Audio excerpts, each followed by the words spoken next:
2, 1.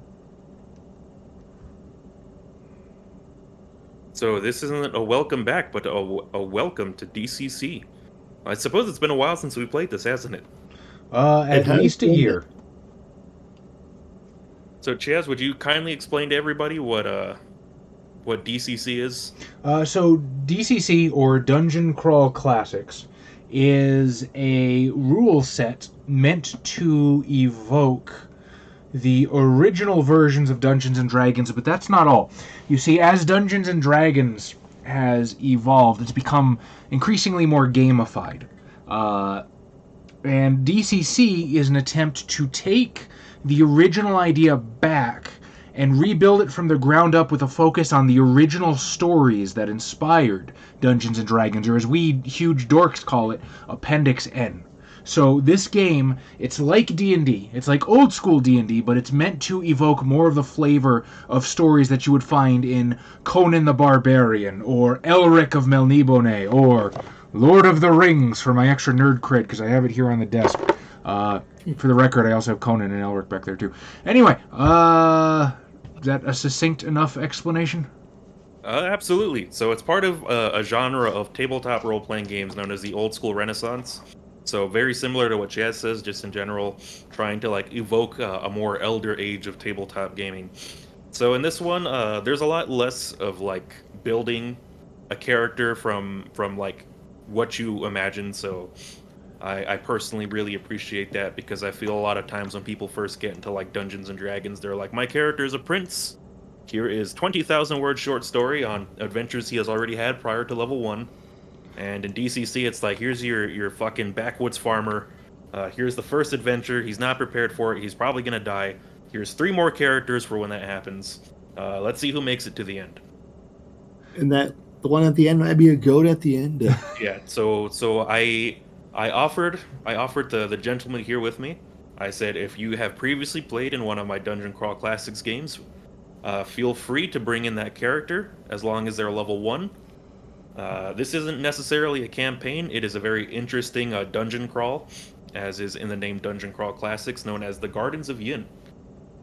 Unfortunately, I did not have any characters left over, because I've only played once at Gen Con and I TPK'd, which is super disappointing, because I would have loved to drag up Matilda the Magical Bag Lady. She was fun. Yeah. Yeah, so this dungeon's procedurally generated, so I didn't even have to prep anything. I have this rather thin booklet, and it has everything I need to run. And so Chaz mentioned the Appendix N.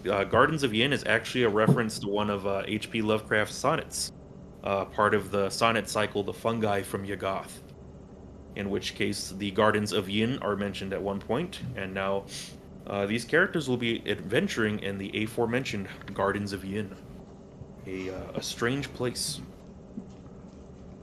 So, Adam, you're the only one who still had a character who'd survived a previous level 0 funnel. Do you want to tell us who your character is? Let him explain himself. Yeah. His goat. That's kidding. I guess like the name I had before was Surge. Who he's at the end. Is it because he's a goat and he has a goatee? Yeah, Surge Tankin, yes. I think that was the whole idea, yes.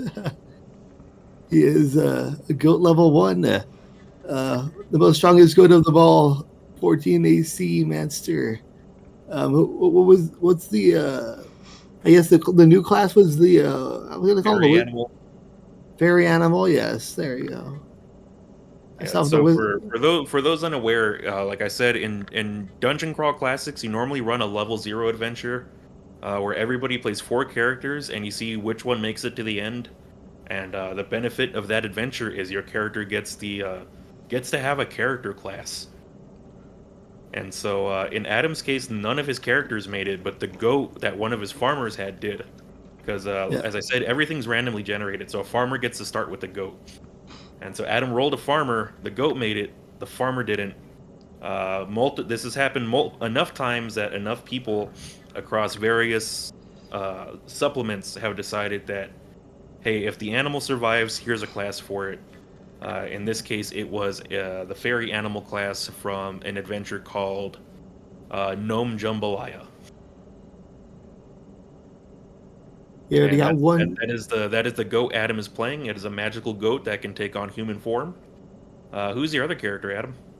Other one was, I don't have a name for him yet because that's how I roll.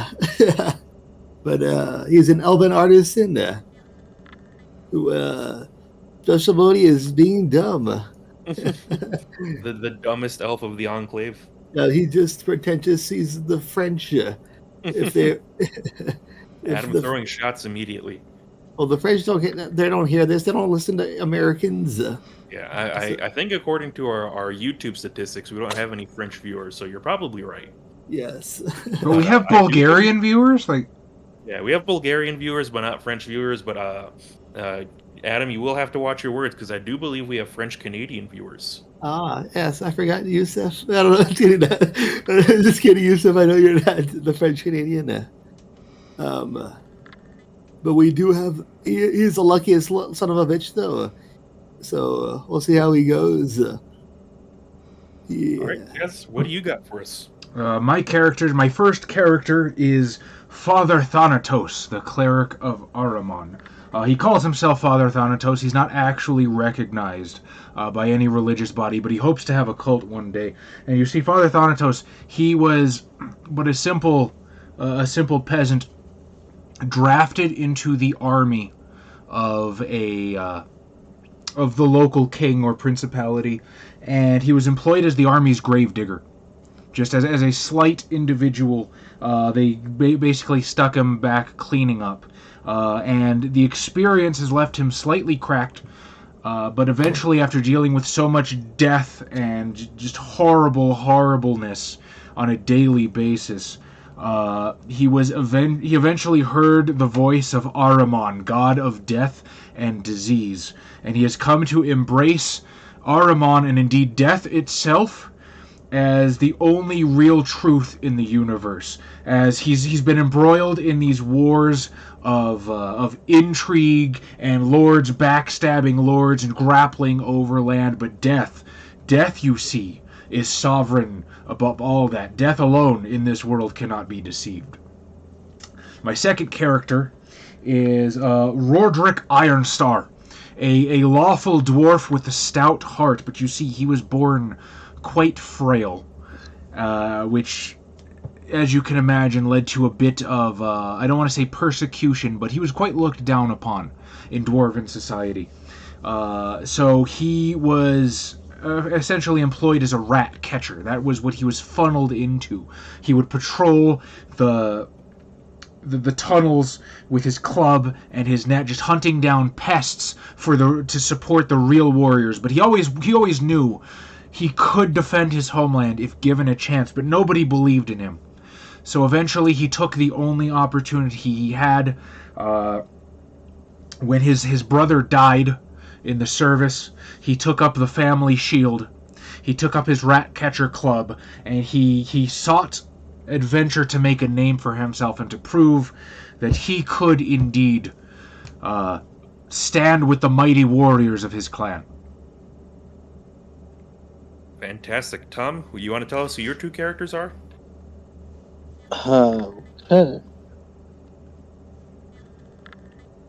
Well, my first character is my woodcutter cleric. I don't know what their job is first and foremost, but I guess neither do they. Well, the idea is that he was a woodcutter before he became a cleric. So he's a cleric now, but that's on his resume? Yeah. So if you ever need to do a skill check, you get to argue pretty much anything a woodcutter would know, my character should know. Ah. It's basically the DCC solution to the way 5e uses backgrounds.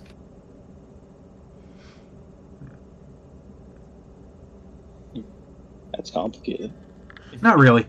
You look at you find a seed in a dungeon, right? And you could go oh, I'm a farmer, I should be able to identify this seed. And then if the GM agrees, yeah, you're a farmer, you should be able to identify the seed, you roll a d20 for your skill check. If the DM says no, you really wouldn't be able to identify that being a farmer, you roll a d10. That's it. It's just if you can justify it based on your background, you get a D20. Otherwise, you get a D10.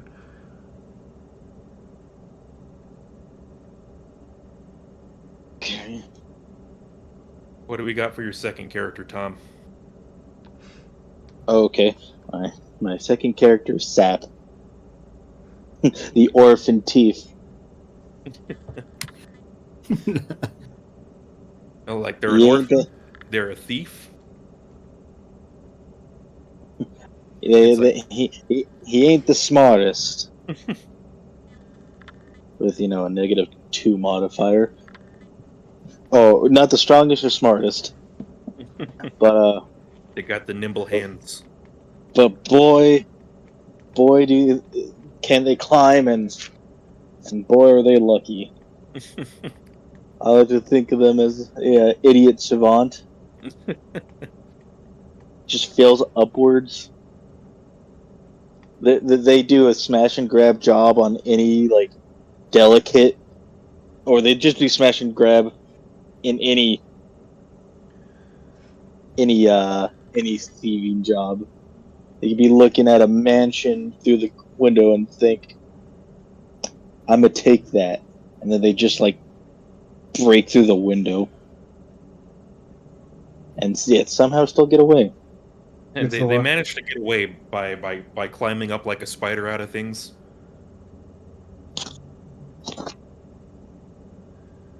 Or I like to more think of it, they can run away in just Scooby-Doo Looney Tunes fashion. Things go in their favor.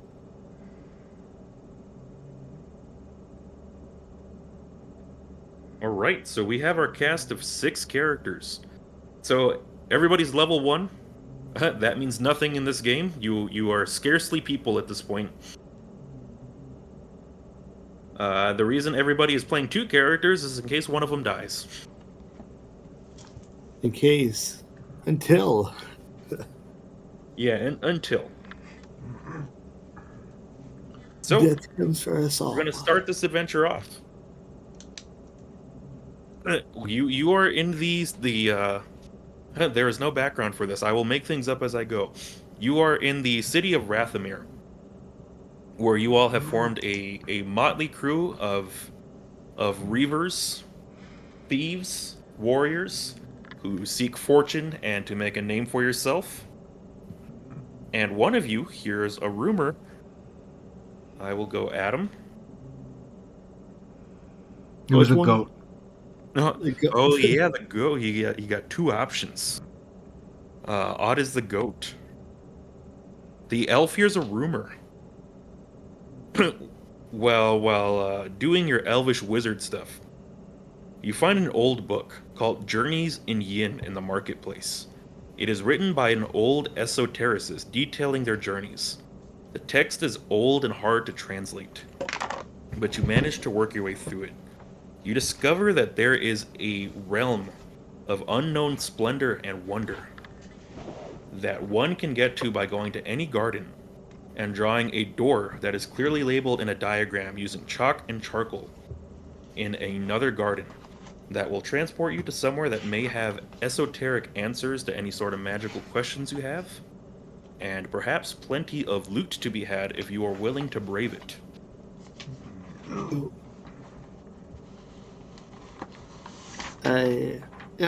Do I know about the presence of the rest of the party, or? Yes. We're standing here, but you have no idea. Roll perception. No. We'll say you guys are all in the market right now in case you're buying anything for your characters. Get in the last minute armor and shields and whatnot. Yeah. Well, the elf only speaks to other elves, so or other things that speak Elvish, so he speaks to the goat first. Or is anyone else, or he speaks Elvish to the goat? Oh, the goat's his translator, huh? Yeah. Is the magical goat currently in man shape or goat shape? Let's go with goat shape, so we can just take off some free apples every so often when they see them on the corner of the market stall. Pickpocketing a little bit of apple. Josh, Or- in the spirit of the old schoolness of this game, and the fact that we are doing a dungeon crawl, if you have no particular objections, I shall be mapping. Okay. Opa. And the goat will explain the findings of after chewing on a couple of apples and listening to the elven artisan tell of the tales of the book. He'll go back into human form and I guess going all the way, go into human form, come back out, and tell the rest of the group that if we can draw this doorway in chalk, there is much to plunder. Yes. So the other 4 of you are being told by the goat who is currently in man shape. Did that goat just speak to me? Yes, plunder is good. More sacrifices for Ahriman. Who has chalk? 1 chalk, please. A merchant's like, Chuck, I got your chalk here. How much for your chalk, merchant? The finest chalk, my lord. Oh, yeah, only the finest chalk for my lord. No, does he have that Korean chalk? I have no idea what that's in reference to. Oh no, there's a super high-end chalk that you order from Korea that only at one point, well, I guess at this point, only 2 people in the world know the recipe to, and it's supposed to be super nice. Just the nicest. He says, for you, sir, but a single copper piece. So Father Thanatos just kind of, his eyes widen and he leans in like super close and licks his lips. I don't trust you, but you shall have it. And I will, in a trembling hand, very, very slowly, place a single copper in his hand. Eye contact the whole time. He's like, right back at you, sir. Shake his hand. Just I can't chalk quite here, put chalk yes. here. My cleric would like to see what kind of armor wares there is. Here in the market, probably anything within reason. Probably nothing fancy like mithril, unfortunately for Adam. But you need chainmail, they got chainmail. You need leather, they got your leather. What you looking for? Well, I got a good bit of gold in my pocket that I got from the church. How much money do you have? And I can tell you the most expensive thing you can buy. I got 4 to 5. You got exactly enough to buy studded leather.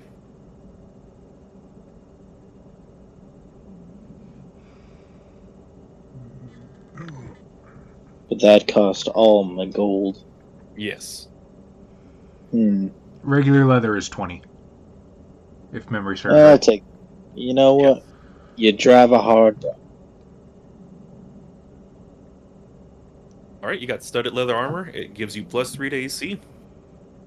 Oh no. What's the AC class again? 10 plus agility plus AC. All Or right, plus good armor. thing. Also, you might want to burn an extra 10 on a shield, just for that extra +1 armor. What extra 10? Okay.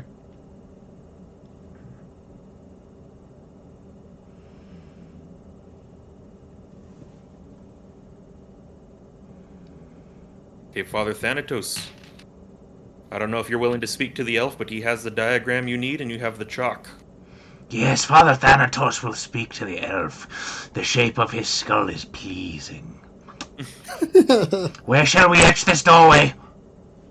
Riches wait not for Ahriman. He speaks to the goat. He speaks in Elvish to the goat again. I guess we must go to tell him we must go to the garden to draw this this doorway. Were you about to say something too, Tom?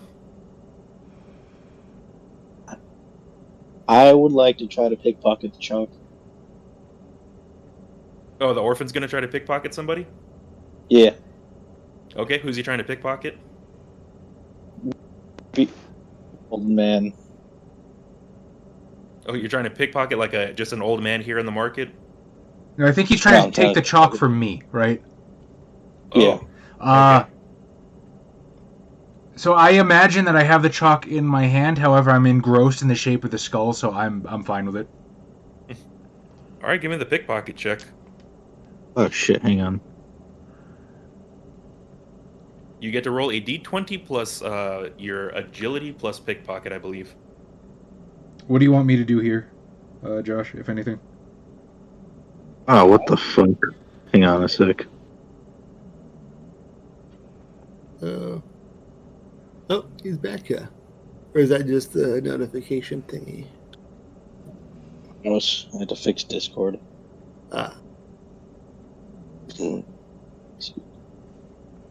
This is interesting, just because there's no perception. Okay. I guess I will have you roll luck for right now, Chaz.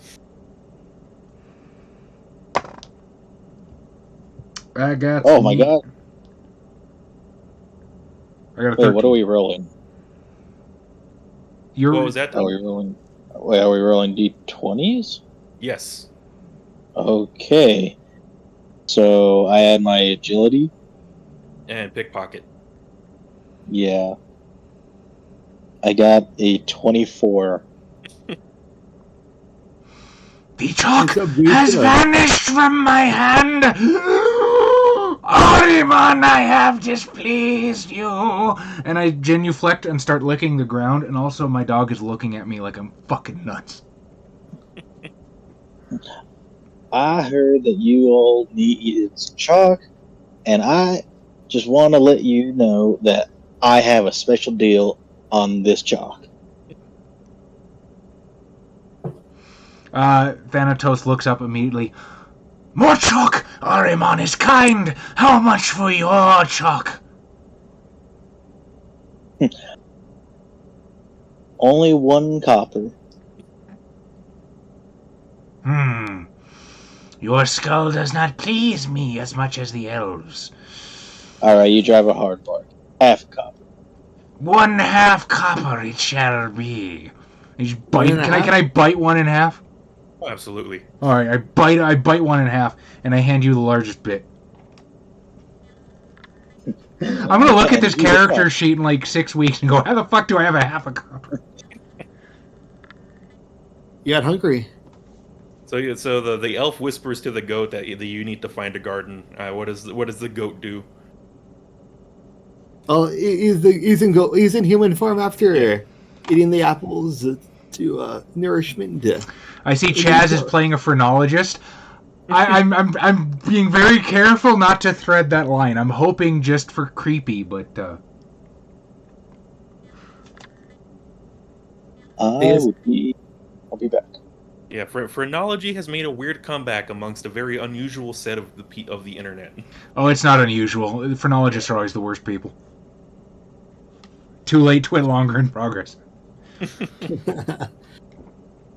And then the goat Surge states the elf said we have to go to a garden to draw the doorway to the good. Yes, garden. Lead to the garden. What kind of garden are you guys trying to head to? Is there a garden in the city, or like a flowery or anything to that effect? You're probably closer to some of the more mercantile houses. They probably have private gardens, but if you're willing to travel a little further, I will say there is a public garden in the city.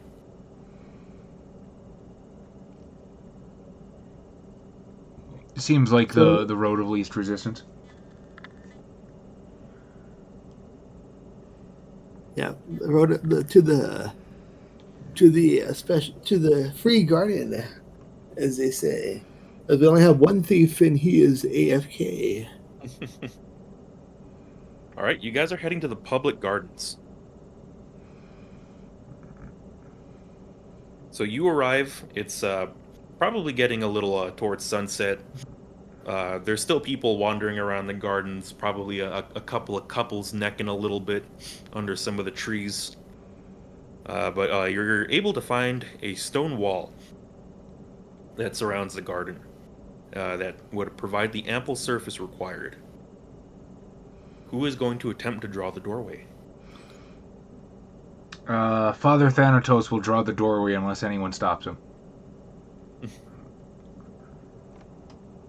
What is Father Thanatos' background? He's a grave digger.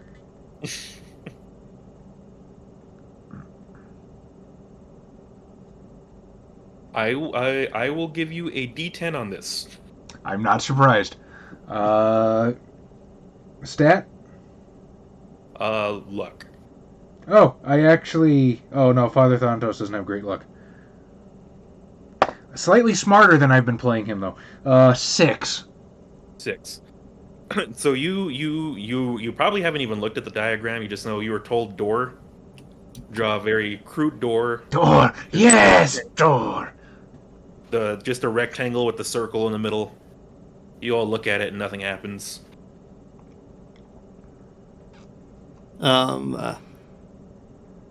The elf like this and shows the book of the doorway to the to Chaz's character. I don't think it's gonna help me, homie. Yeah. He was. I will say he is not a trained artist. So Father Thanatos sort of glowers at the elf. You have deceived me. You have deceived Ahriman. And I sort of like point him down with the chalk. And then as soon as he points the chalk to me, I grab it and then in a flurry draw the doorway. Okay, why don't you also you give me a D20 plus luck, Adam.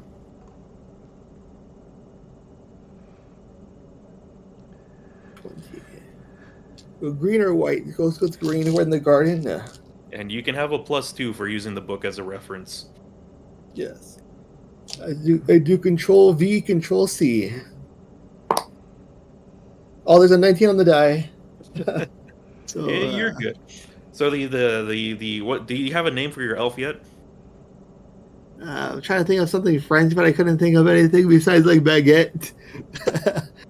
Let's go with baguette for now. Okay. The interesting part. Baguette, the classic French name. Yeah. How you have to figure out how you're gonna spell it so that it's phonetically correct and where you're gonna put the apostrophes. I put B-A-G, and then apostrophe.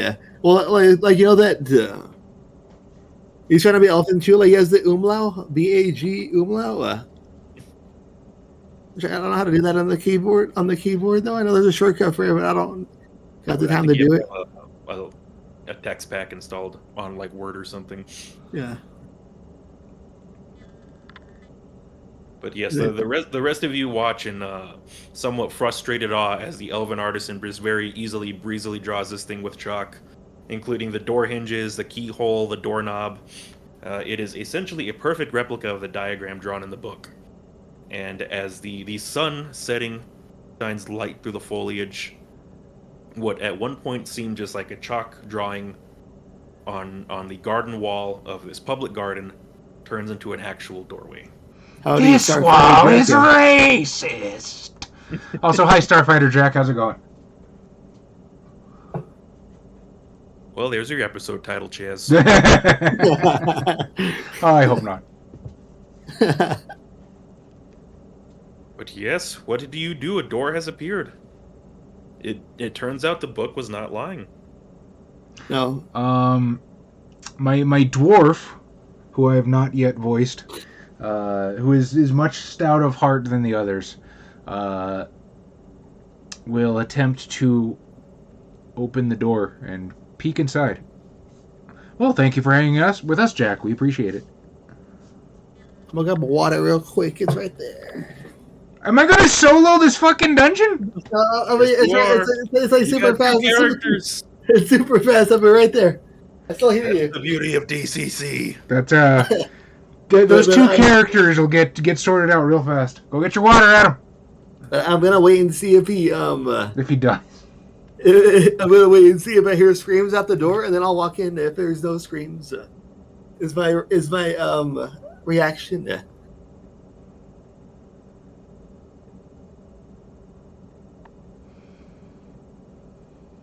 So the dwarf is opening the door.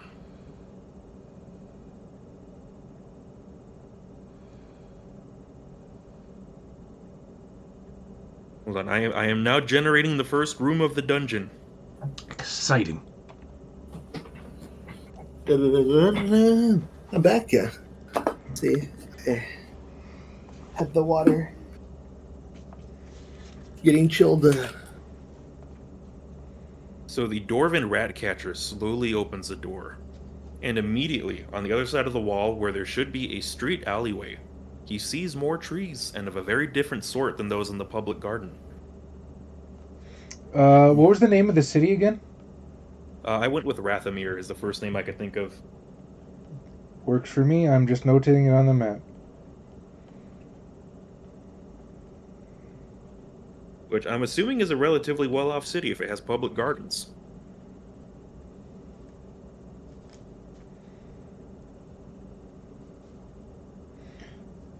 Okay, so Roderick Ironstar will sort of poke his head through. And he has dark vision. I don't know if that helps. Can I see an edge to the forest, or is it just trees? It's just trees for right now. Well, lads, ain't seen no danger yet. One way to find it. And I'll sort of like proffer his shield and begin slowly making his way inside. And this would be a great time for a thief to scout ahead. Alas, the dwarf sees none. Okay. Can I just a little bit. Can I see what what's it called? Find Familiar does with the elf. Is that like created a familiar? Because I'm trying to find this page for it, but the Find Familiar spell actually takes a couple of days. Oh damn. Well, better start casting. Yeah. If Roderick goes through the door and he looks immediately to the side where the threshold of the door would be, does he see is there a wall there, or does the door appear to just like hang in limbo like a Scott Pilgrim door? The door is essentially freestanding with like the stone of the wall forming a sort of door frame. Okay, but I mean on the yin side, there's like nothing around it. On the inside, it's just like a freestanding door, pretty much. Okay. With a bit of stone wall around it, but if he were to peek around the other side, he just sees nothing. Like blackness or more trees? More trees. Okay, because I am mapping, so that's important.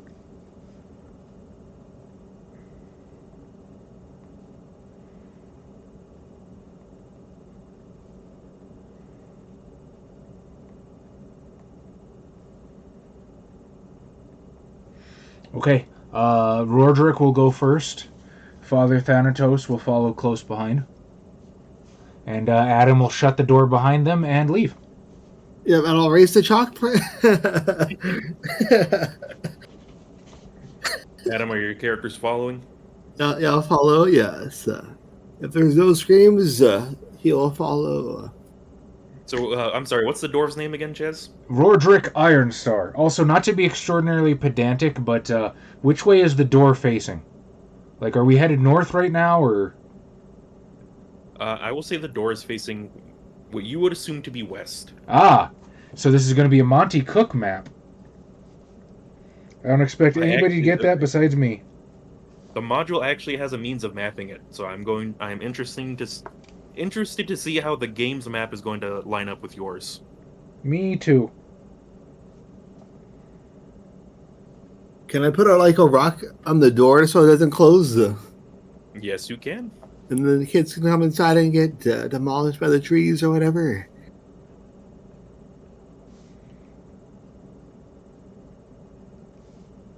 Okay, now that you all are officially in the Gardens of Ynn, you see this sort of fantastic foliage.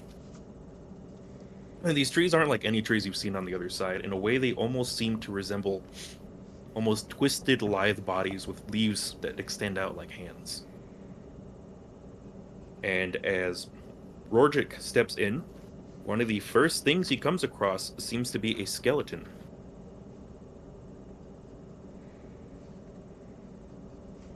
A skeleton!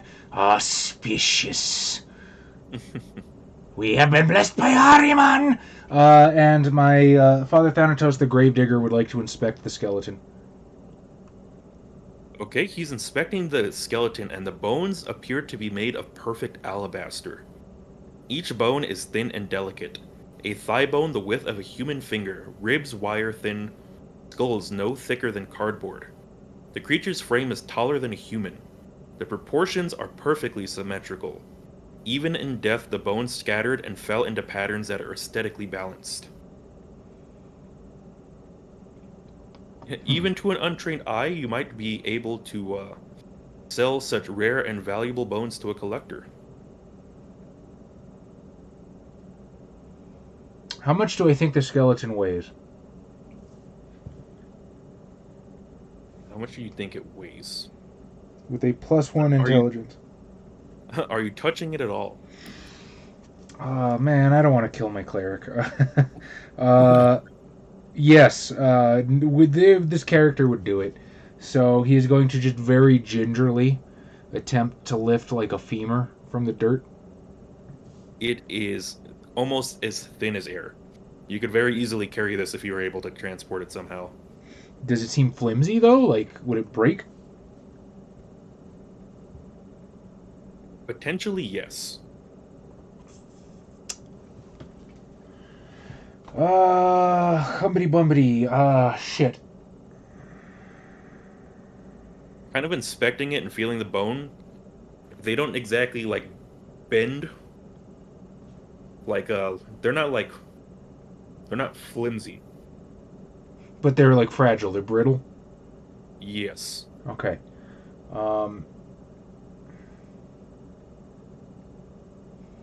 So, Father Thanatos has a small sack. He is going to take just the skull.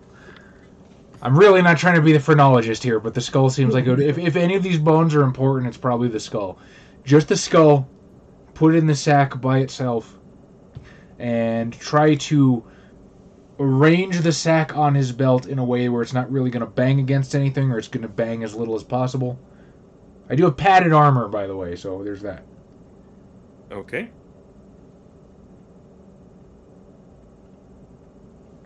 And I will notate skeleton on the map.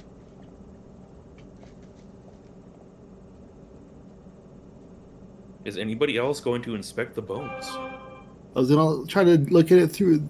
I'm just looking at the spell, the Mike's Magic Mask. No. Mike's Magic Mask, yeah. I'm not gonna lie. Opening the door onto a forest kind of fucked my mapping skills. Yeah.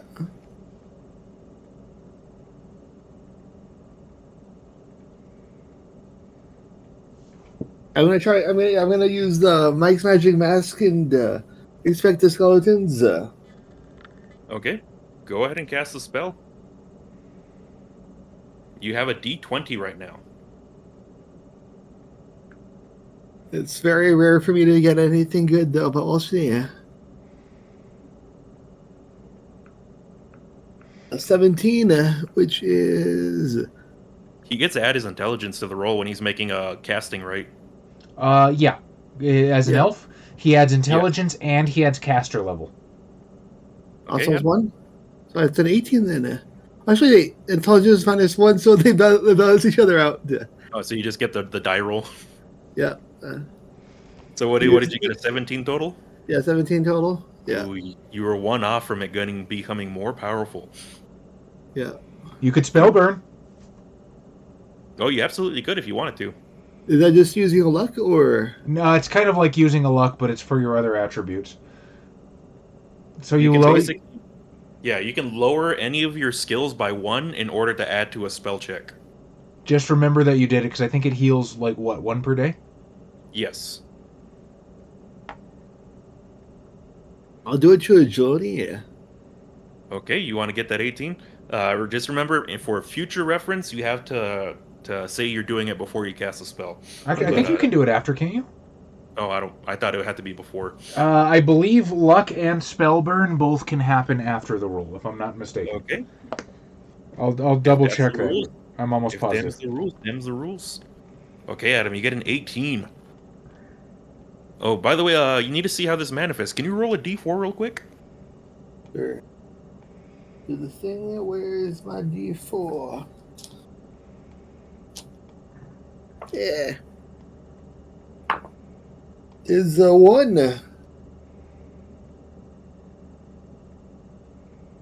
The caster plucks the mask out of thin air, so you just kind of like put your hand out and put on. I'm assuming it looks like the stone mask from JoJo's Bizarre Adventure. Of course. Okay, the mask helps defend the caster against baneful magical spells. All spells cast directly at the wizard suffer a -2 penalty to their spell checks. Area of effect spells or other magics that are not targeted directly at the mask wearer are unmodified. The caster's face takes on a faceted quartz-like appearance while this mask is in effect. Oh no, you're right, Josh. Before rolling any spell check, a wizard may declare that he will attempt spellburn. In attempting spellburn, the wizard temporarily expends points of strength, agility, or stamina to enhance a spell check. For every ability heat point he expends, the wizard adds +1 to his check. I'm sorry, Josh. I wouldn't have suggested it if I thought that was how the rule worked. Hey, you're fine. Now we all learned. Cool. Good to know. So Okay, I'm not sure how long this spell lasts, though. I'm assuming for the encounter. If it's not specifying for longer. Okay, so you basically have a -2 for any magical attack that's attempting to happen to you. Cool. So, all right, Adam. So what are you doing? Or what is your what is Baguette doing? Baguette is he's gonna. God damn it! I'm craving bread. He's gonna go through the bones and see if there's anything of importance that he sees, or if not, just pocket the bones. You're gonna take the rest of the bones. If there's nothing else that is prevalent. So it's the same thing. You can tell these things almost look like they were crafted by an artisan. They look like they're made out of alabaster. They're impossibly thin for, especially for how tall they are. They're about as tall as you would be, considering you're an elf. The duration is 1 round per caster level. Okay, so you get it for 1 round. So, keeping in mind that DCC uses the weird old school timing of a round, I believe a round is like a minute. Yeah. Cool. And every turn is 6 seconds, right? I think it's like 10. 10? Okay.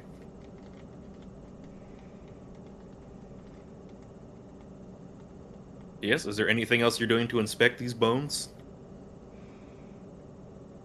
I guess, is there, because you said they were done by an artisan, is there any signature or anything that would show that it was actually done by an artisan, like on any of the bone handles that I would know of, or anything that affect it? Oh, so combat takes place in rounds. Each round is approximately 10 seconds. Dungeon exploration outside of combat takes place in turns. Each turn is approximately 10 minutes. So he gets that fucking mask for 10 seconds and then it vanishes. So wearing the mask, you touch the bones. There's no adverse magical effect as you pick them up and start looking at them. So you're kind of looking for any kind of trace of an artist's signature or their sobriquet, however you want to say it. Yeah. There's nothing on here, but actually looking at these bones close enough, especially with your advanced elvish vision, you can almost make out the tiny pores that you would see on real bones, kind of implying these belong to something biological.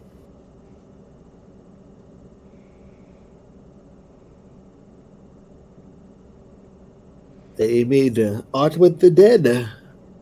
Interesting technique. Fools! The dead are already art! All right. Do you have a bag or anything you're gonna pocket these bones? She's just fucking arms. Yeah.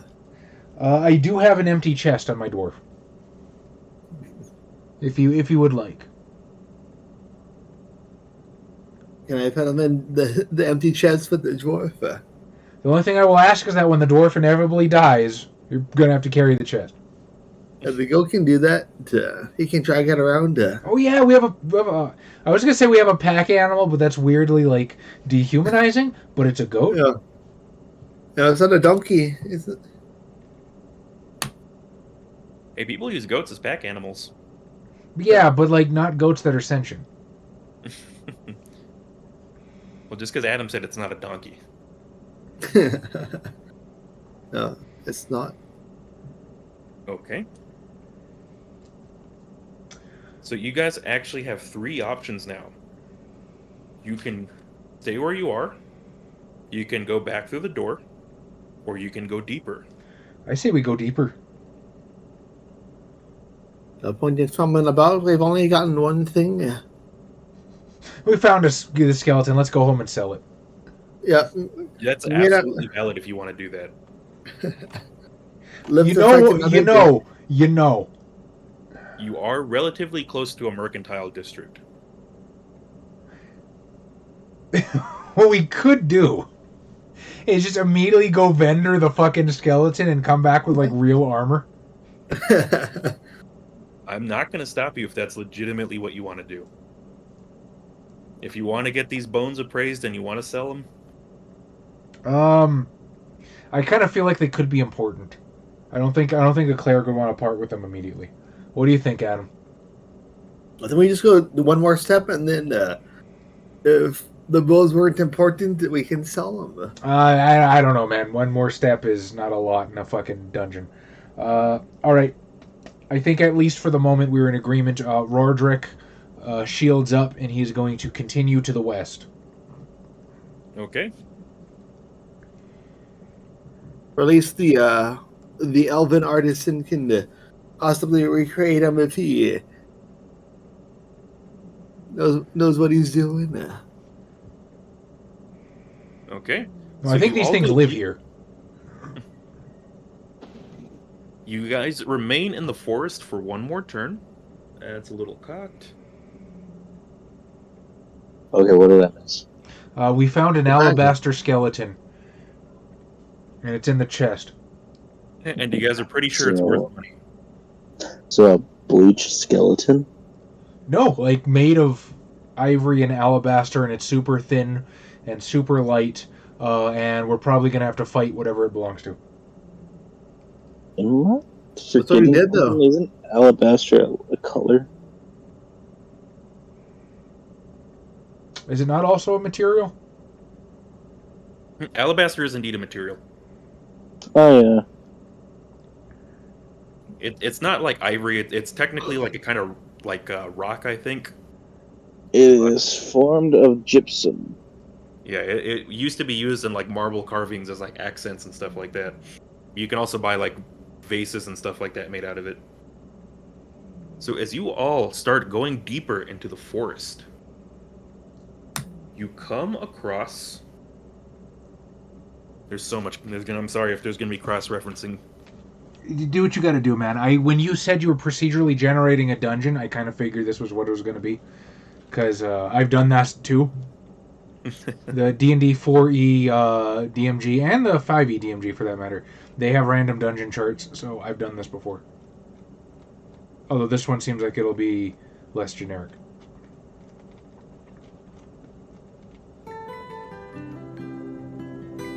You come across... What the fuck was that? Adam, goddammit. I'm gonna guess. Yeah.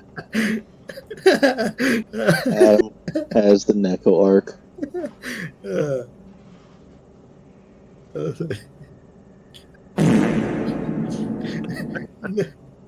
You guys come across, as you guys are going further into the forest, you come across, at least a little bit ahead in the distance, what seems to be a lumbering shape up ahead. A lumbering shape. We're still in the forest? How far are we from the door? Space is relative. You have walked about 1 round away. 1 round. So, okay. Which means that since we move at the speed of the slowest party member, which is 20. I will say, strangely enough, when you came in, it was morning. It looks like the sun that you can see overhead has actually shifted enough. I'll say it's probably been about 2 hours. Okay, well, if it's been 1 round, we should be about 20 feet from the door, which is what I am going to estimate. 2, 3, 4. Trees. And you see a lumbering shape up ahead. How big is this shape? About the size of a cart. So you said it's dark now? No, it's not dark. It was getting dark when you guys came in, but here it seems to be morning. But it looks like it's slowly turning to afternoon. All right. Fucking wise man's fear rules. Got it.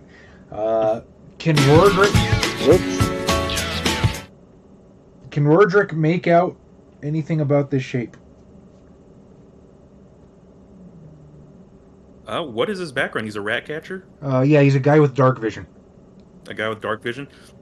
So it's not dark in here anymore, but with his vision, he can see.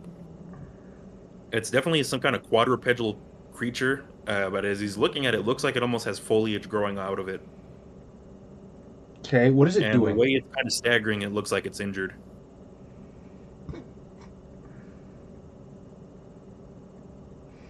Is there like a medicine check we can do to see where it's injured? Not yet. I don't want to. The elephant doesn't want to die yet. Roderick is going to try and approach slowly. He's not going to like. Sap wants to go back looking at the sun. I mean, we can go back if you want. Josh gave us the option to go back and vendor the bones. You absolutely can. No, Sap just wants to walk backwards to the door, staring at the sun. No. Oh, that's what you mean, yeah. Let's see if the time goes back, yeah.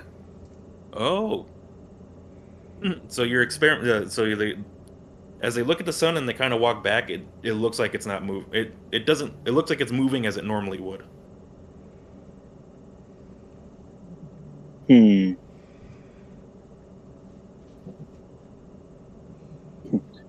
Now, what if he goes back to where the group is? Does it move then? No. If you blink and it's already nighttime. Sap has to experiment further. He has to wait 2 hours to see if it moves. Are you actually leaving somebody behind to see if the sun moves?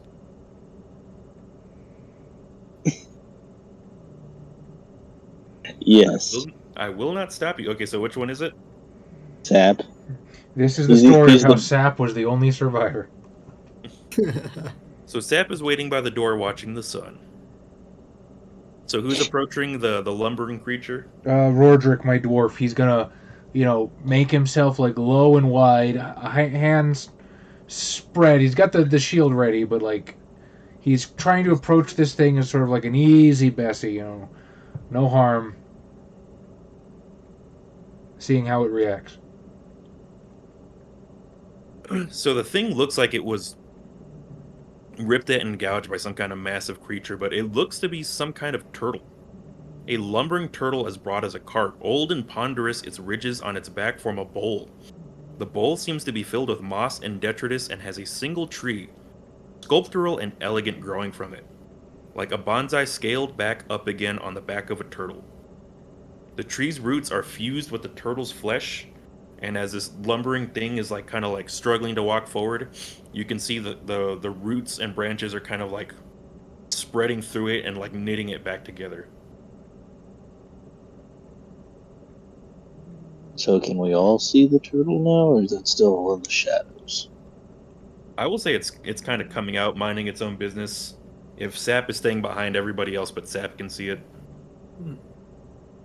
Sap is just off being a dumbass. Staring at the fucking sun. He's that man using sunglasses.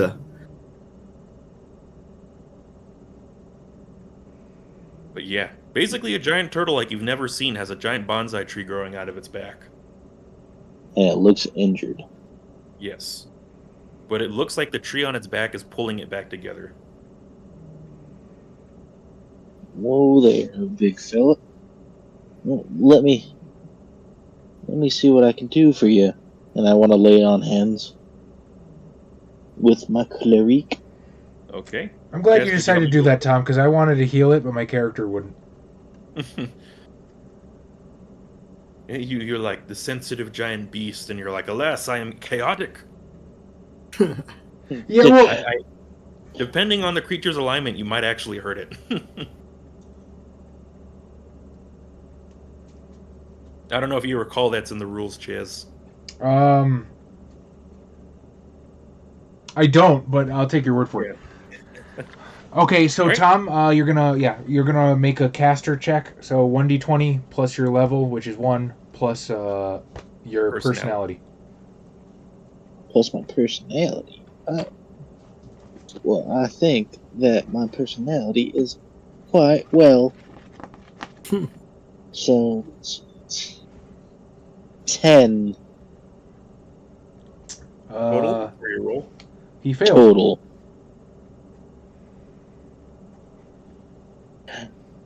I rolled only an 8.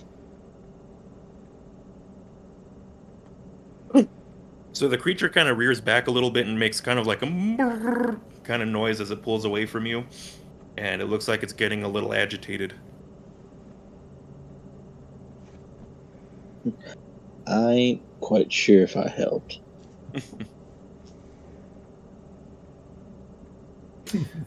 I say if this thing's not aggressive, we just leave it on its way. Clearly the bonsai tree is like putting this thing back together.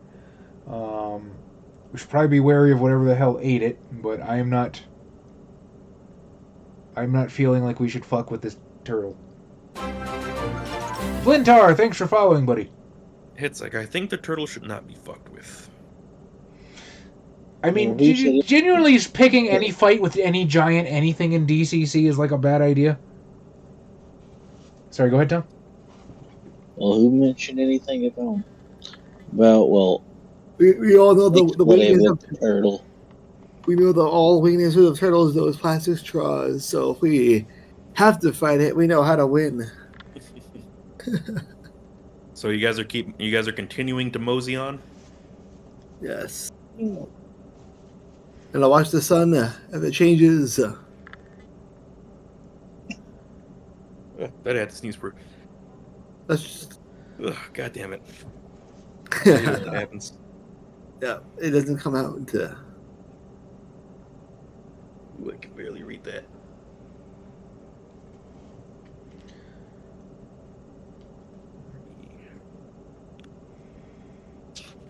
Where the hell is that event table? Ooh, boy. That's as animated as Josh gets right before we all fucking explode.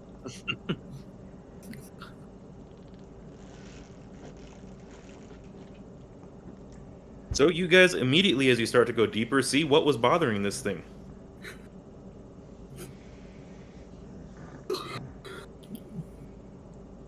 As you guys hear this screeching and squawking from the sky. And as you get a good look at them, so the sun is actually starting to dim at this point, and Sap can see that the sun is basically moving at a relatively normal rate. As it is starting to go from morning to dark. Did he just have like the SpongeBob thing going on with his eyes where they're just smoking and shriveled? No, this is something he does on a regular basis. And you guys see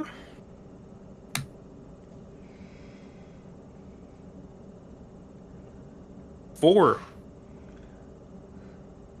human-sized peacocks flying through the air, screeching and cawing.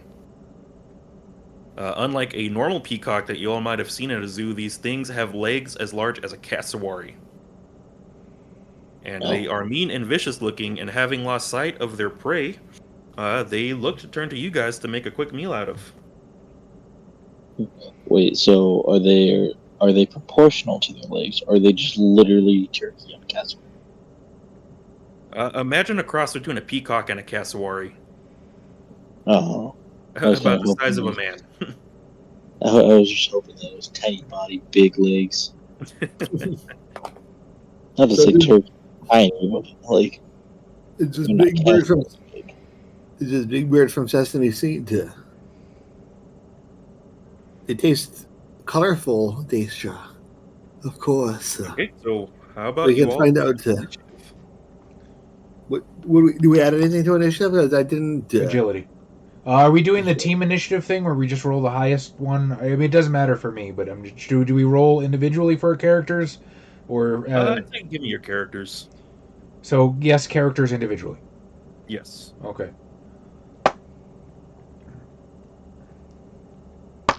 And Tom will be playing with one character. Right.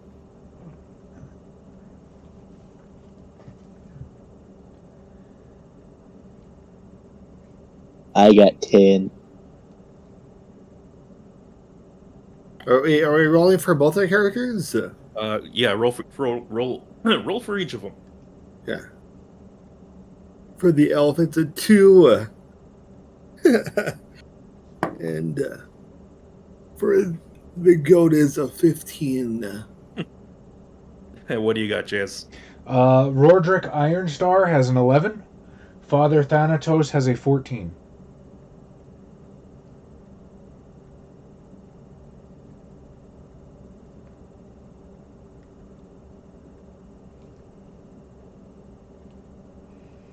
Let me just write some notes real quick. The cleric got the 14? Yeah.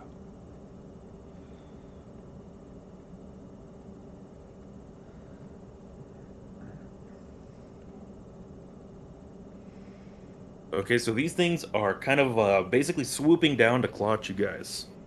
Let's see what their initiative is.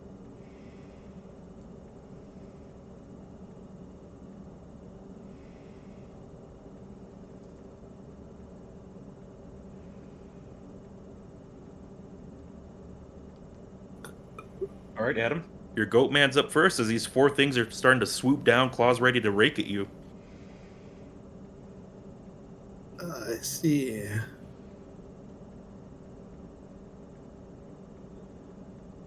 I don't have any. Well, I have a hammer, I guess. I don't know if it's a warhammer. Let me see what equipment. Mind if someone else goes first? So I'll look up the damage for this hammer. The warhammer is a d6. D6. You know. Just said no. Your turn is now. Yeah. The goat will go up and strike with this warhammer on the on one of these chickens. He's calling them chickens. Oh, I'm sorry, Adam. It's a d8. D8 dice. Okay. So I rolled the d20 to hit, right? Yeah. Still. Yes. 14 on the die, so +1, right, for the attack. Yes. So that's a 15. 15 will hit. Nice. You're able to strike at them physically right now because they are currently primed to strike.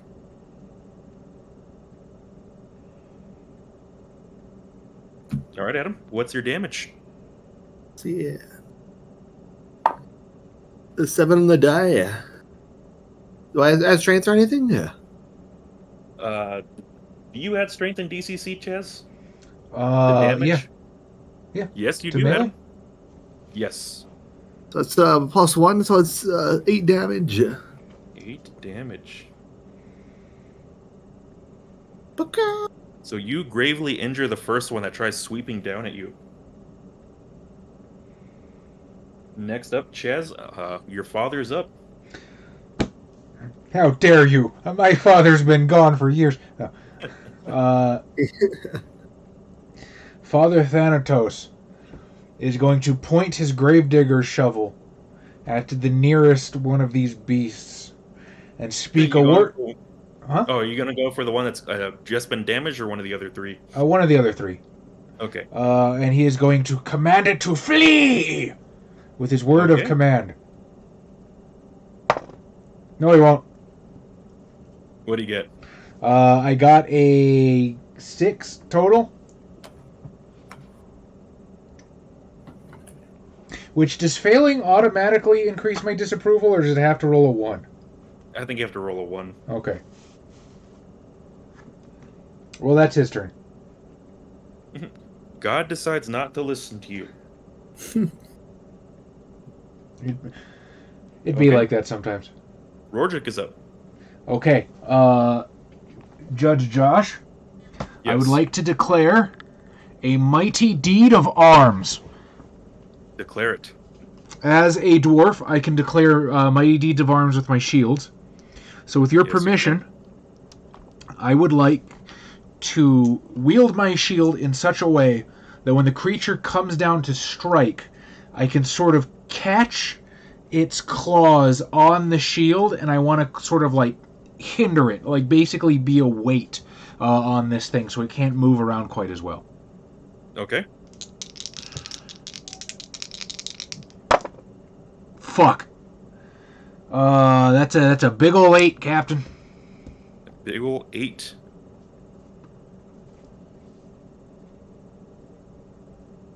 Let's see something real quick. Oh wait, hold on. My dwarf actually has like super bang and strength for DCC, so it's actually a 10. A 10? So that's basically to hit, right? So But the rule book, at least my printing of the rule book, it seems to like contradict itself.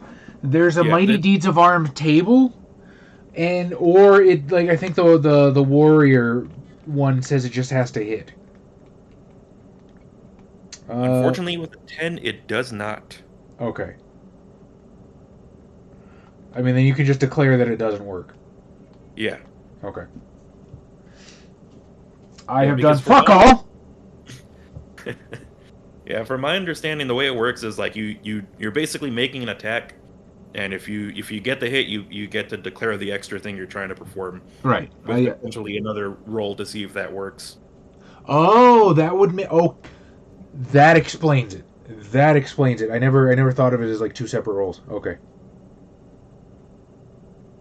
Anyway, I'm done. But basically, if it's something that you could feasibly do, it just kind of goes through, and if it's something that seems like it might be a little extra, like as part of like a Mighty Deeds of Arm, you could try to like, I'm gonna try knocking this pillar over this chasm. That way, we can form a bridge and keep running, kind of thing. Right. Okay, that was both of your characters. Tom, your cleric is up. Well, I'm gonna do my Holy Sanctuary. Okay. Roll a d20 plus personality plus your caster level. You have to roll your caster level. Finally rolled. Roll a good number here. 18. 18 for your total roll? Yes. Enemies are compelled to focus their attacks against other targets. As long as an attacker can reasonably attack some other target instead of the cleric, it must choose to do so. In order to resist this compulsion and attack the cleric, an enemy must make a will save versus spell check DC. This will save is required even if the cleric is the only reasonable target. This effect lasts for 1 turn. It is immediately dispelled if the cleric attacks or takes aggressive action in any way. Well, that's fucking useless to me. Yep, you are protected for 1 round, or 1 turn. Yeah. So a turn into DCC is like 10 minutes, you're good. Yeah, so basically you can basically help everybody else right now if you want, or you can attack and break the spell. It said on the start of my next turn. No. Round and turn in the OSR have different they have different like nomenclature than modern D&D does. A round in DCC is 10 seconds. A turn in DCC is 10 minutes. Oh. Yeah, it doesn't mean your turn in initiative. It's like a turn of the clock, because the way like old school games used to work is that you'd go into a dungeon and the DM would be like, okay, what do you do? What do you do? What do you do? Okay, that's one turn. 10 minutes have passed. Now what do you do? What do you do? What do you? That's how it used to work. So that's the framework that is built on. So one turn does not mean your turn in combat. It means one turn of the game clock. Yeah. So basically, what would that be? So a round is 10 seconds. So in order to go fully around an initiative, that's 10 seconds. So you got as many rounds as 10 minutes divided by 10 seconds, which is a long time. 600, yeah. 6. So you can keep casting spells. Just if you attack any of these creatures, the sanctuary against yourself isn't going to work anymore. But basically, they can't attack you right now. You can just run up behind them and just pickpocket their feathers. Yeah, which is good because it's their turn. So there's 4 of them and currently 4 available targets. So the first one is going after the Goat Man with his peck. Fighter of the Birdman. And he's going to get a 16 on your AC, Adam. Oh, that's a hit. Oh no, Birdman. Well, that's his peck. Yeah. That is 2 damage. Yeah. And then he's going to rake at you with 2 claws. And whiff on the 2 claws.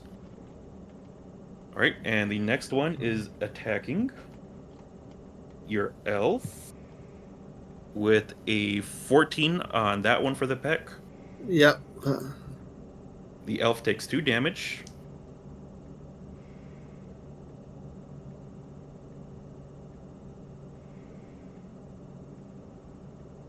The first claw misses. Second claw misses. Nice. And I dropped my d6. So it's a miss. Alright, now against Jazz's Cleric. The peck. I'm assuming that's going to hit with an 18. Oh yeah, all day. You take 3 damage. Still alive. Miss the first claw. And the second claw is going to hit with 2 damage. I'm assuming with like a 19.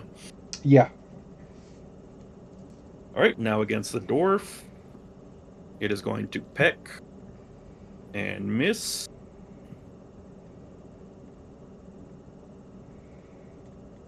It is going to crit with the first claw. Oh, there goes my fucking dwarf.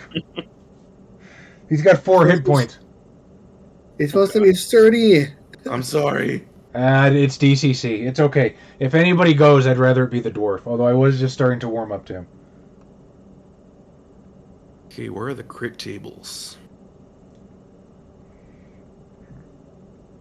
I believe monsters use level 0 or crit table 1. All. Page 82.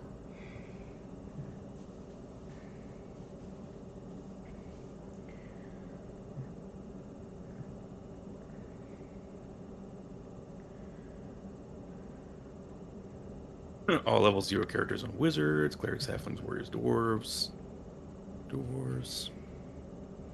I think the monsters get their own table.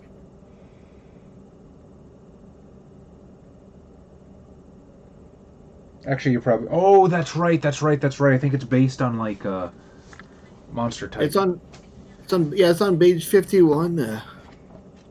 You have a different rule book than we do. You got the free one. I found that one now. The little one. Yes, I have found it though, so I know what I'm doing. Kind of. Okay, the legs are knocked out from beneath your character, knocking him prone, and he takes 2 damage. Okay. And the second attack, or the third attack, misses.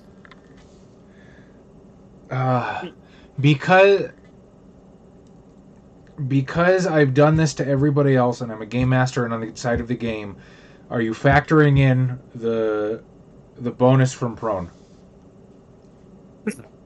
I will say yes. Okay. Well, no, I'm asking, like, when he missed the attack, did he get the extra bonus for my dwarf being flat on his ass?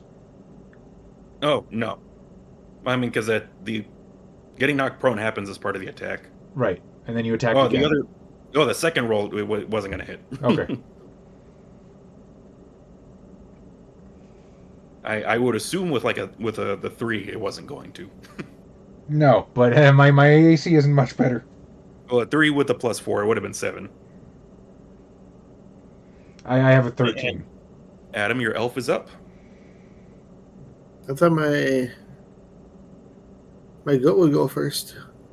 Your elf hasn't gone yet. Oh yeah, I forgot. He is the last in the turn. Yeah, because I rolled a 2. I forgot.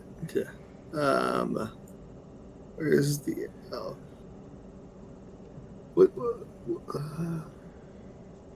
So the goat right in front of the elf, right? Yeah. We can assume so. I'm gonna use the longsword. On the same one. The one that's here. Yeah. Okay.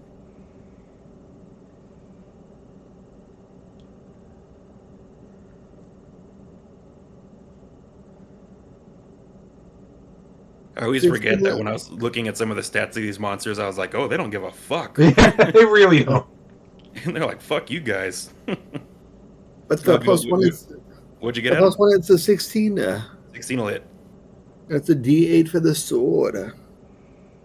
As I wrote that one down. You have the power. I have the power of the baguette. It's a 6. And 6 will kill the first one.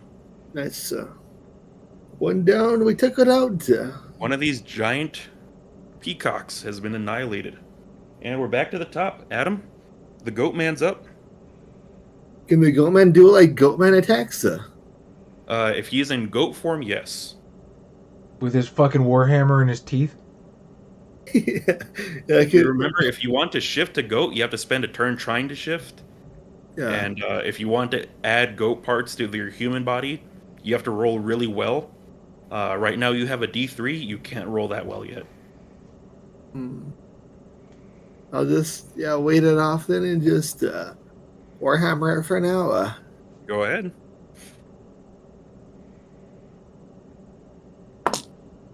So 14 on the die. 14 plus will the hit. one. Cool. Another D8 plus the strength. It's a 4 plus the strength of, I think it's 1. Okay. So you did 5 damage total? It's 5 damage total. Yeah. Okay, you wound another one.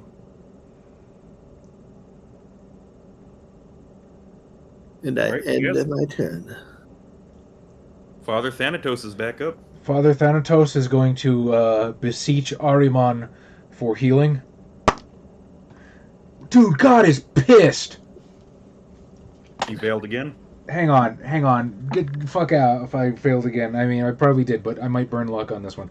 Luck, I do believe, can actually be used afterwards. I'm almost positive on that one. I'm pretty sure it is. Okay.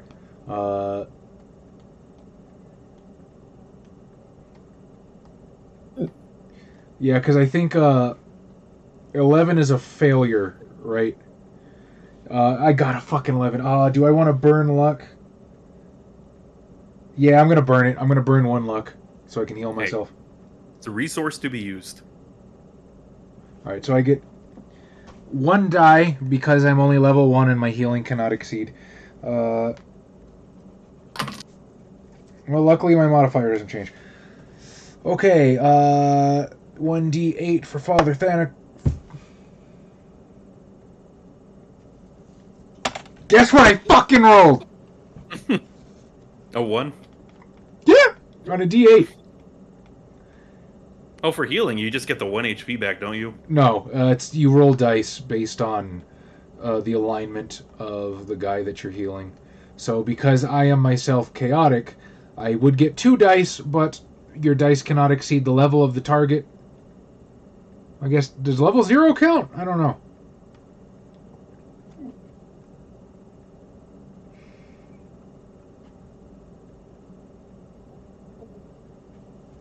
Let's see. Number of dice cannot exceed the target's hit dice or class level. So yeah, just one.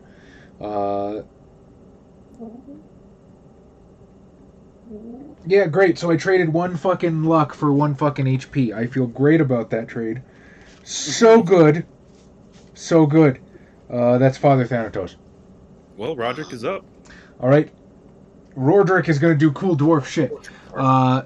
So he's got his club in his hand. Because as a dwarf, I always have an offhand attack with my shield. So I'm going to go up to one of the uninjured ones.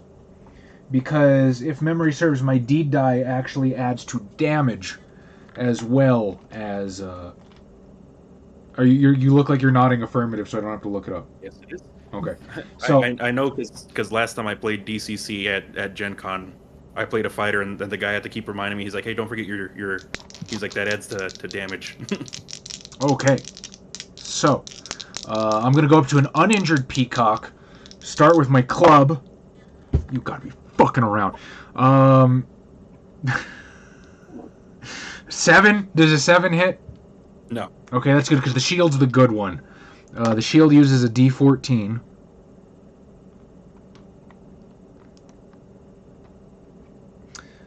And I'm trying to remember which one my fucking D14 is. It's the one that looks like a D12 but is not. Yep, here it is. It's like a D12 but with 2 more sides. The shield! That's going to be an 18 to bash this thing square in its fucking beak. Absolutely. Alright, so then the shield actually gets a D6. It does more damage than my club does. Let's rock on with 2 shields then? That's going to be 9 damage. Bam! Excellent. You gravely injure this thing. Eat shit, turkey. And Roderick is finished. Alright, Tom, your cleric is up. Tomathan? Tom's asleep, maybe? Yeah. Has he gone memes? He might be. We love you, Tom. Have His, sweet dreams. Alright, well, there's 3 of them. They're going after 3 targets. Oh, his sanctuary is still going on. Alright, Adam, on your goat man, going for the peck, is going to get a 19 to hit. Why?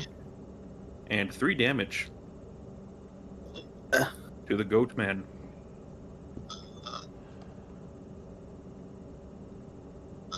So The alive. first claw is probably going to miss with a 10 total.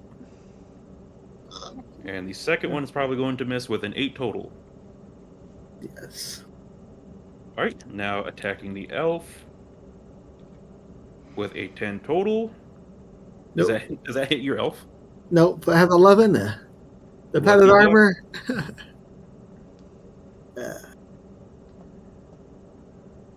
And that is going to be a 12 to hit with the first claw with 1 damage. And a miss with the second claw. And then Chaz, cleric or dwarf? We'll go with the cleric, as there are only 3 remaining. That is going to be a 12 on the first one for the peck. Against the cleric? Yes. That hits. That hits. That hits. 1 damage. Okay. That cancels out the fucking heal. What's up? Ooh, got a nat 1. I get to roll on the fumble table. Nice. Do monsters? I mean, I know monsters fumble. Everybody fumbles, but I think the fumble table is universal. is there but the one holy fumble table? Yeah, and then if you have like heavier armor, you get like a plus on the fumble table.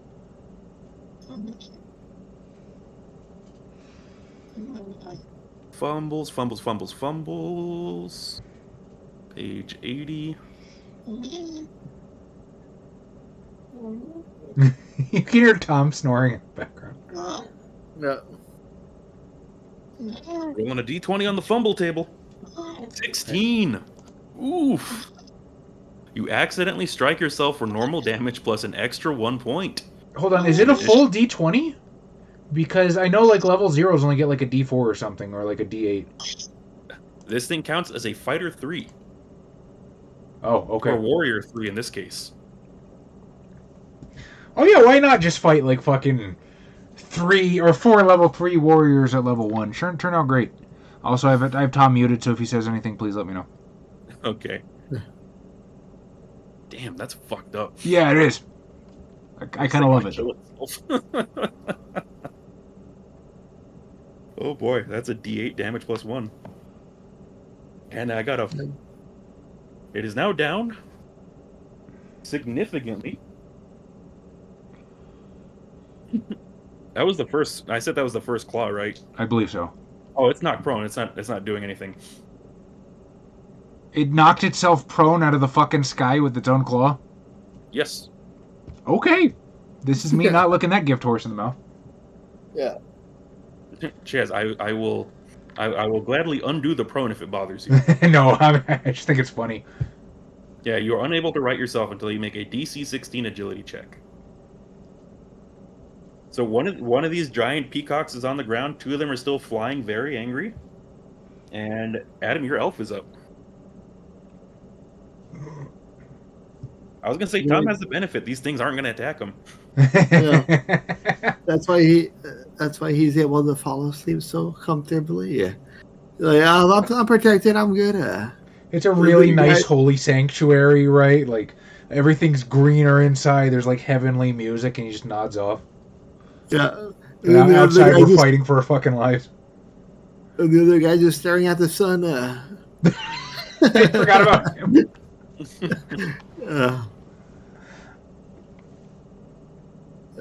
The elf is next. What's the elf doing? I might do flaming hands to make some Thanksgiving turkey, but I don't know what the damage is. I was googling it. You're not gonna know until you roll it. Yeah. Is he gonna flame the one on the floor? Oh yeah, I'm gonna. Because I can hit the ones in the sky too, right? Or yeah, there's one that your 2 characters are working on, and there's basically 2 attacking Chaz's characters left. So one of the ones that Chaz's characters are fighting is currently on the floor squawking, trying to get itself back up. I'll do that one, yeah. Oh, you're gonna do the one on the floor? Yeah. Okay. Roll. Give me the Magic Man roll. Can I? Do I have to say a burn of luck, or is that afterwards? I can do that. Yeah. You can burn luck afterwards. If you want to spell burn, you have to declare that beforehand. Just give me a +1. It's okay. As much as you want to burn off of your stats. But just remember, you just have to make a note on your stats that you're temporarily taking it down by 1. Yeah. Oh, it's a flaming hands on this one, not burning hands. Well, yeah, burning hands. Actually, I think burning hands was OSR, so never mind. Oh, real quick, Adam, this is your first time casting the spell. Roll a d4.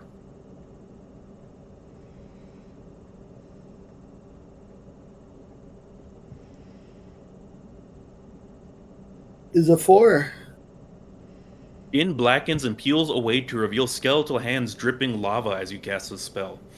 Dope. All right, give me that roll.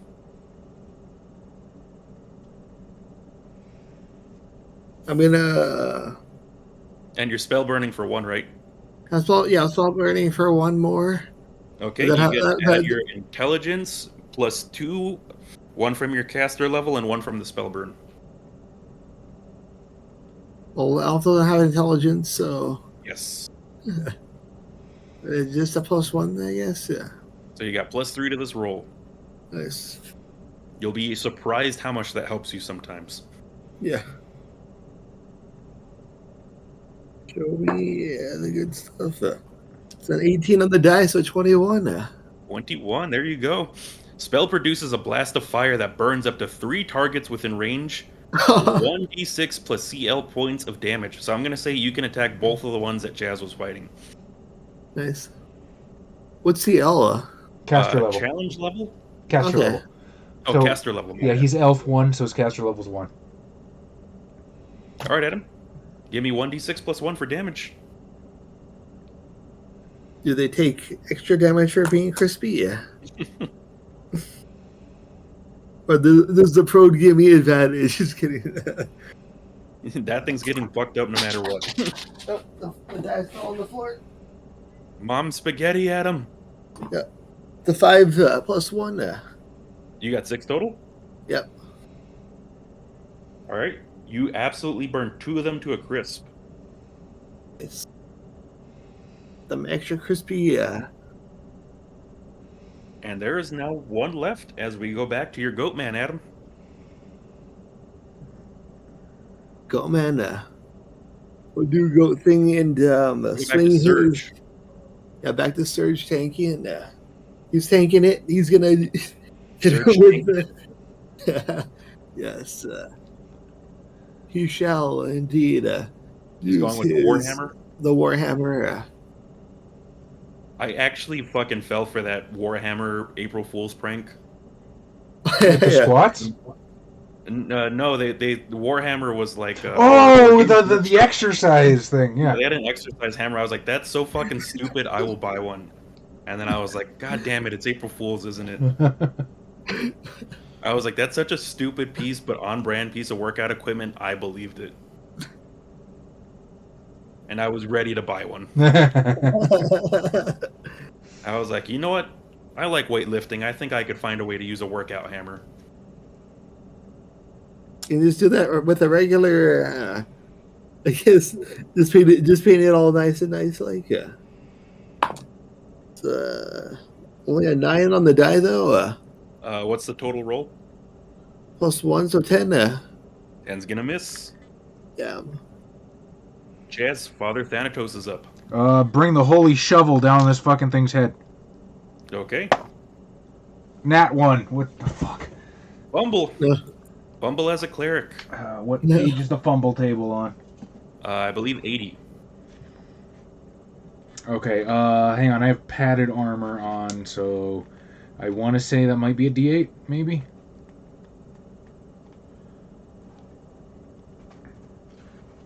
Oh, what kind of armor do you have? Yeah, my fumble die is a D8. It's padded.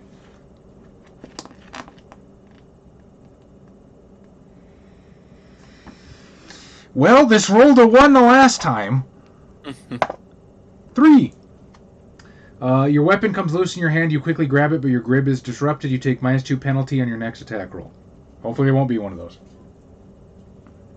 You can't use your luck to... Yeah, luck doesn't come back if you're a cleric. Luck doesn't come back if you're anything besides a thief or a halfling. So, like, luck... At the end of an adventure, though. I'm sorry? You're supposed to award them at the end of an adventure. Oh, neat. Too bad this is an entire campaign out of a book, so we're fucked. It is a finite resource, though. So, yeah, he's just going to miss. Rordrick is up. All right, we're going club, we're going shield. I think rolling on my keyboard is what's fucking me, because it's at like a slight incline. Nope, wasn't that.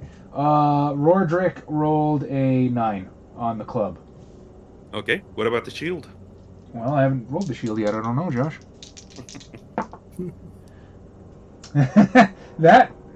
I rolled a 16 on my D14. Hang on, is this the 14? Yeah. D12s don't have 13s on them. That one's cocked. I'm going to re-roll it. Okay, better. That is going to be Bobbity 12 plus 1 is 13. Exceeds the magic number. 9 damage. Kill it. Hell yeah, this guy's got like Captain America shield. I love it. All 4 of the Peahawks have been decimated. What do you all wish to do now? I'm willing to finish up the session, but I can go slightly longer if you guys want to resolve whatever we've done. Do their feathers look interesting in any way? And they look very beautiful. I'm gonna take a handful of them, throw them in Roderick's chest. Pluck them dry. Okay, so you're taking a handful of peacock feathers. Adam, what about you?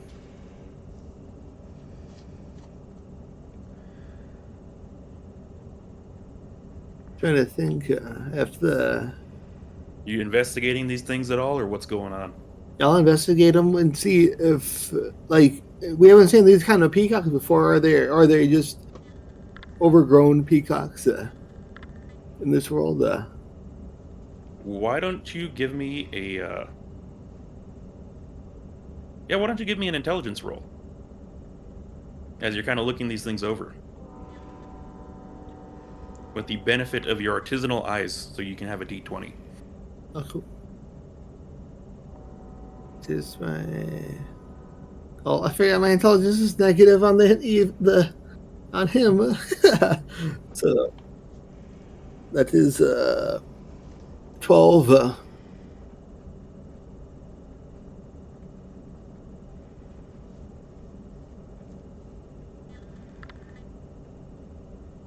You got a 12 total? Yeah, 12. Yeah, 12 with the 12 total with the elf. So you've been around at least a century. In human settlements, you don't really see things this fine and elegant, but in elvish settlements, where things of more exquisite, magical, finely crafted nature, you may have seen feathers much like this.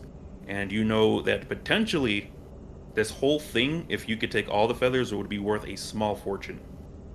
Unfortunately, 2 of the bodies have been ruined by flames. But They're not ruined, they're crispy. Yeah, if you're willing to extract the feathers or just take the whole body, you could probably sell these to specifically a hat maker for a hefty sum. So going back to the place, right? I'm pretty banged up. It wouldn't be the worst idea for me to just nap for like a week. Can I have Thanatos try to heal himself again? You can. Dude, what the fuck did I do to piss off God? Oh, and Tom's back, by the way, Charlie. Oh, hi, Tom. The creatures were defeated. Adam's character looked at the peahawks and he realized that the 2 corpses that are still intact, if sold of all their feathers, would be worth a hefty sum. Okay. Can and I we... believe the party is debating going back. Because I am at 3 health for one character for the goat. And Well, my dwarf's 4 at half. HP. Father Thanatos apparently cannot heal worth a shit. I'm going to try healing again, Josh. Just really beg Ahriman to take pity on his servant who is near death, and maybe he's into that, but I don't know. 4. I'm not healing today, guys. God says no. So what's the plan? You guys making camp? You guys going back? I think I say let's go back. Let's sell our shit, and let's just sleep until we're good, right? So we come back with better armor, come back at full health, and maybe we can take the next flock of flying level 3 warriors that decides to descend on us. Yes. Is that how long it takes to get to full health? Is a week? No, you heal 1 health per night. But And so if you wanted to cast like your Find Familiar spell, that's a totally... If you guys were taking time between this and the next session, that'd be a good time to start casting that spell. Yeah, I would definitely do that for the next session in the Gardens of Ynn. Yes, for the baguette. Okay. Hopefully it's a peacock. So at level 1, you guys should have 10 XP. You can add 3 to that, so now you guys should have 13. Nope. So much. We're at lucky at 13. on the 16th of November. In DCC, you get 1 XP per encounter. Doesn't matter the encounter. We counted. I won't argue with you if you're running a different one, but that's not the one in the rulebook. Oh, what's the one in the rulebook? The rulebook is you award 0 to 4 based on the difficulty of the encounter. And it's not a predetermined difficulty, it's how difficult it actually ended up being in practice.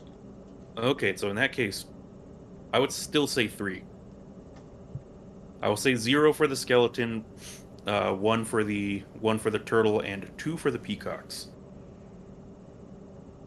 The turtle was a difficult encounter for us?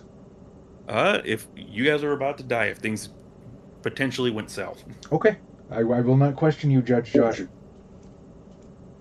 What I was going to say something. I just wish you to know of your own generosity is all. I will attempt to be less generous in the future. Also, what the fuck was going to kill us with the skeleton? I guess the skeleton was 0. Okay. You could have fallen. You could have fallen. You could have fallen on top of it with your roll to 0. Yeah. So just real quick. So I'm assuming you guys are heading back to Rathamir. Yes. So you guys, we'll settle the in bit, but just so that way you guys don't forget what you have. So if you take the Peahawks to a hat maker, those 2 corpses are worth 100 gold each. That's a lot of muda. As I said, unfortunately, you guys were only left with 2 corpses after 2 of them got singed to a crisp. But they're only crispy. They're crispy though. They're just crispy feathers. Yeah, as the elvish hat maker that looks at them kind of has like a kind of moment. Yeah. It's probably. I haven't seen these since leaving the Feywild. All right, so here's the real question, though. Do we go back and get sap? Oh, I mean, if you guys are going back to the door, sap was at the door. I know, I'm teasing. So what is so 200 gold 6 ways is what, 33? No, 25 all 6 ways, wouldn't it? Yeah. Yeah. 25 each. And then also That'd the be bones. 150. The alabaster bones. All right, so the bones, I'm going to do a special roll, just to see if you guys can sell them right away. I want one of you to give me a personality roll. Roll a d20 and try to roll under your personality score. What's your personality look like, Tom? Well, my cleric's got a 14. My dwarf also has a 14. Can you beat that, Adam? I have a 4 on my goat. Oh, guys, let me do it. I've been rolling like shit all night. Yeah, and an elven. And a 9 on elven. So go for it. Tom, are you cool if I do the roll? Or Go for it. All right, Roderick is going to attempt. Watch this be a fucking 20. Oh, 3! Yes. So you have the skull, right? I'm assuming you guys are traveling in a group right now. Yeah, Father Thanatos has the skull, and then Roderick actually has the other bones in his chest. I asked for the personality roll because this takes a little longer as you guys kind of go back to like the Merchant District, and you're basically like, look at this skull, what is it worth? As people are kind of giving you odd looks. You ever seen bones like that, boyo? You don't got bones like that in you, I promise you that. Until eventually you find your way to a sort of curio shop that sells like the sort of things that basically where rich people buy stuff to fill their house with. And he sees this, and once again, eyes going kind of wide as he's looking at this. And he's like, I never thought I'd see that. Where in the world did you get a skull of a sheed? I wouldn't worry about it if I were you. He is willing to tell you that for the skull, let me find where it was again.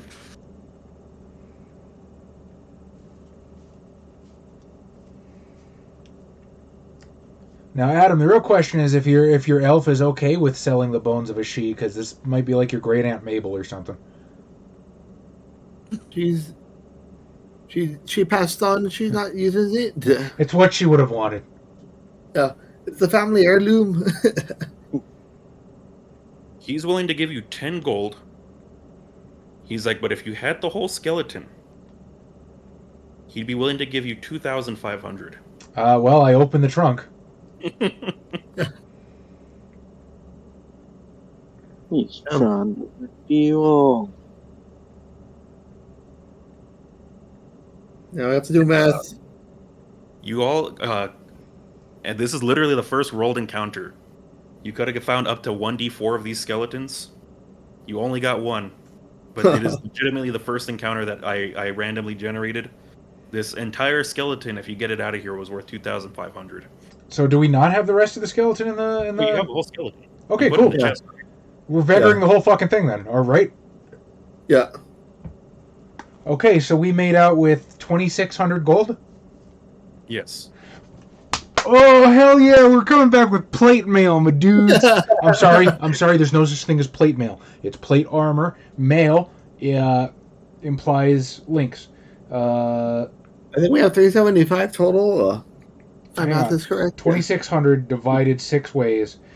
Each of our characters should get 433 and 33 silver.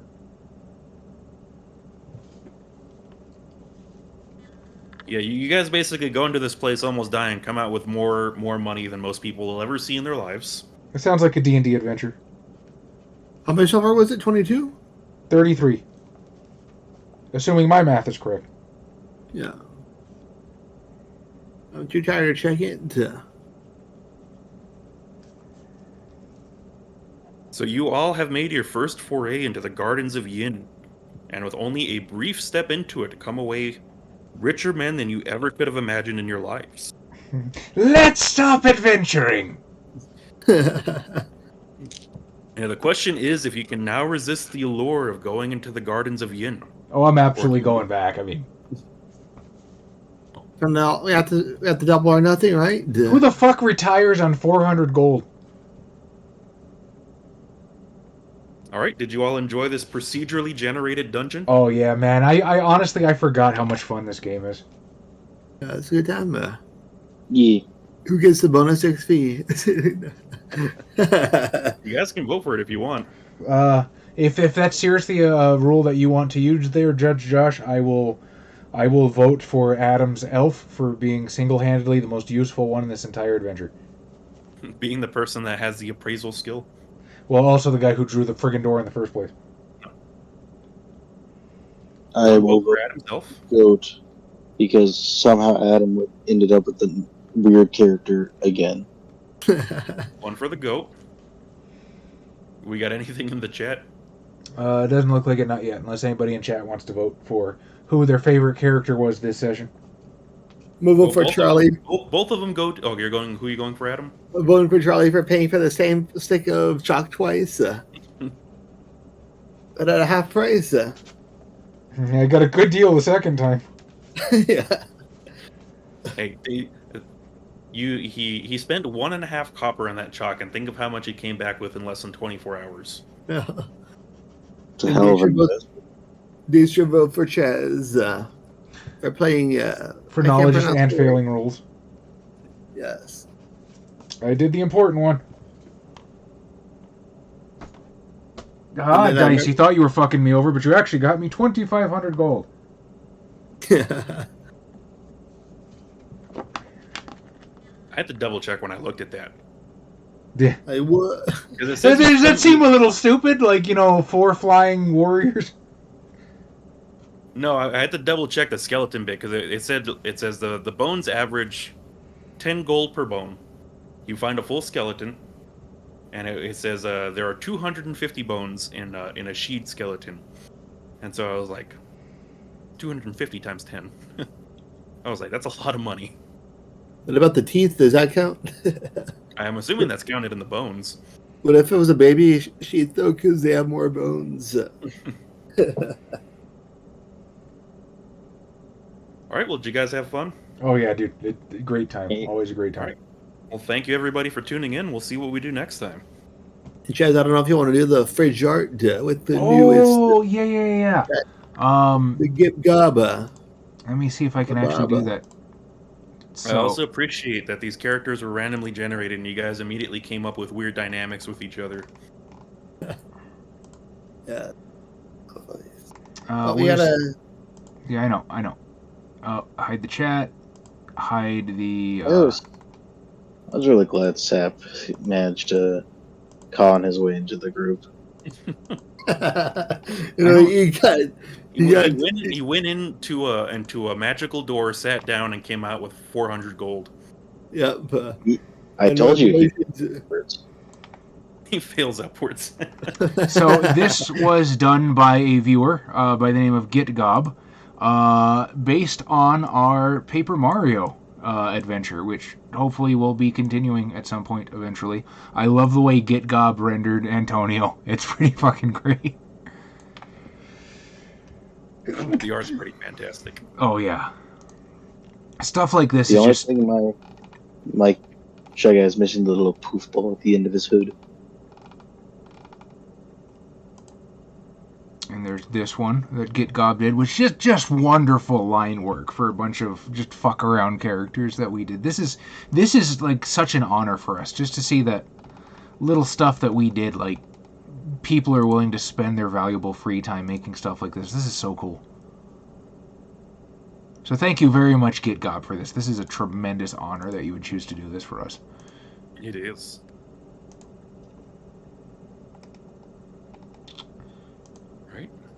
I believe with that, we bid you all a good night. It is real art, not shitty shops, yeah.